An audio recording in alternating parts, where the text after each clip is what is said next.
బంగాళాఖాతంలో ఏర్పడిన అల్పపీడన ప్రభావంతో విశాఖపట్నం జిల్లాలో పలు చోట్ల మోస్తరు నుంచి భారీ వర్షాలు కురుస్తున్నాయి. అల్పపీడన ప్రభావంతో సముద్రం అల్లకల్లోలంగా మారింది. విశాఖ సముద్ర తీరంలో అలలు ఉవ్వెత్తున ఎగిసి పడుతున్నాయి. అలల ఉధృతి కారణంగా నోవటల్ హోటల్ దగ్గరలో ఉన్న చిల్డ్రన్ పార్క్ సముద్ర తీరం కోతకు గురైంది. దీంతో తీరానికి ఆనుకొని ఉన్న పలు నిర్మాణాలు నేలమట్టమయ్యాయి. ప్రధానంగా పిల్లల ఆట వస్తువులు నేలకూలాయి.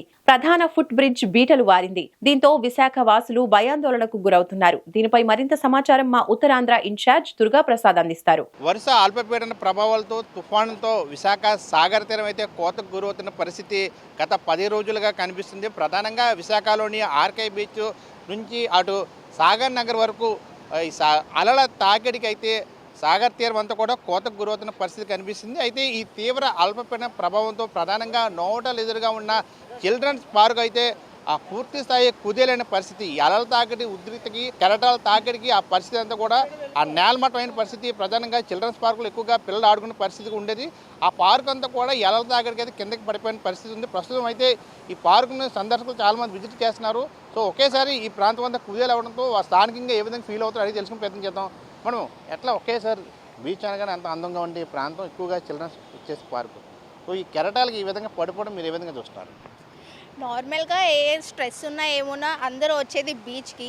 బట్ ఇలాంటి పరిస్థితుల్లోని ఇలా చూడడం అనేది బాధాకరంగా ఉంది. బట్ ఈ టైంలోని విజిట్ చేయకపోవడమే మంచిదని నేను అనుకుంటున్నాను. ఎందుకంటే ఇంకా పెద్ద ప్రమాదం జరగవచ్చు. ఇది ఇప్పుడు ఎలా అయింది నైట్ టైం, అదే మార్నింగ్ ఇక్కడ ఎవరైనా ఉన్నప్పుడు జరుగుంటే అది ఇంకా పెద్ద ప్రమాదంగా ఉండేది. సో ఈ టైంలో బీచ్కి రాకపోవడమే మంచిదని నేను సజెస్ట్ చేస్తున్నాను.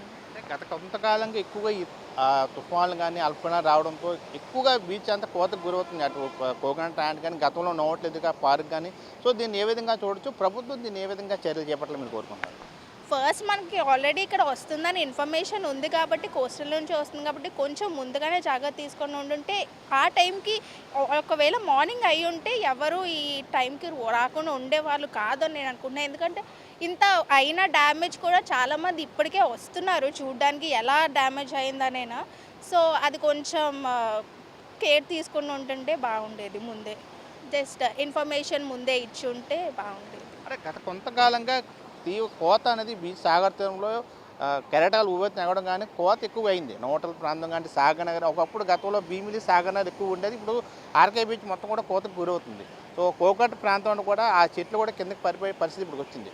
దీన్ని వైజాగ్ గట్టిగా మీరు ఏ విధంగా చూస్తున్నారు? ప్రభుత్వం దీనికి పూర్తిస్థాయి ఎటువంటి చర్యలు చేపట్టాలని కోరుకుంటున్నారు? లైక్ సజెషన్స్ అంటే మనం ఇచ్చేది ఏమీ ఉండదు, లైక్ వాళ్ళకే తెలుస్తుంది. బట్ కొంచెం జాగ్రత్త తీసుకొని ఉండుంటే బాగుండేది అని నేను. పర్యాటకులను ఎంతగానో ఆకట్టుకునే ప్రాంతం విశాఖ. విశాఖ అనగానే సాగర్ తీరం గుర్తొస్తుంది. అయితే ఎక్కువగా ఎవరు విజిట్ చేసినా విశాఖలో ఆర్కే బీచ్ని సందర్శిస్తారు. అయితే ఈ వరుస అల్పపీడన ప్రభావాలతో ఈ తీరం అంతా కూడా కోతకు గురవుతున్న పరిస్థితి. అయితే విశాఖ వాసులు కూడా ప్రభుత్వం అధికారులు పటిష్టమైన చర్యలు చేపట్టాలి. ఈ అర్ధరాత్రి కూలిపోవడం వల్ల ఇటువంటి ప్రమాదం జరగలేదు. కానీ అదే తెల్లవారు జరుగుంటే ఎక్కువగా మార్నింగ్ పూట వాకర్స్ విశాఖ బీచ్కి రావడం జరుగుతుంది. సాగర్ తీరం అంతా కూడా మార్నింగ్ వాకింగ్ చాలామంది రావడం జరుగుతుంది. ఆ టైంలో కనుక ఇటువంటి ఘోర ప్రమాదం జరుగుంటే ఎంతో కొంత ఇబ్బంది పడే పరిస్థితి. అయితే అర్ధరాత్రి జరగడం వల్ల ఒకంత సేఫ్ అయినప్పుడు కూడా అధికారులు దీనిపైన పూర్తి స్థాయి దృష్టి పెట్టాలి. మళ్ళీ ఇటువంటి సంఘటనలు పునరావృతం కాకుండా పటిష్టమైన చర్యలు తీసుకోని చెప్పేసి విశాఖ కోరుకున్న పరిస్థితి కనిపిస్తుంది. కెమెరా పర్సన్ గణేష్తో Durgaprasad, mega nine TV, Visakha.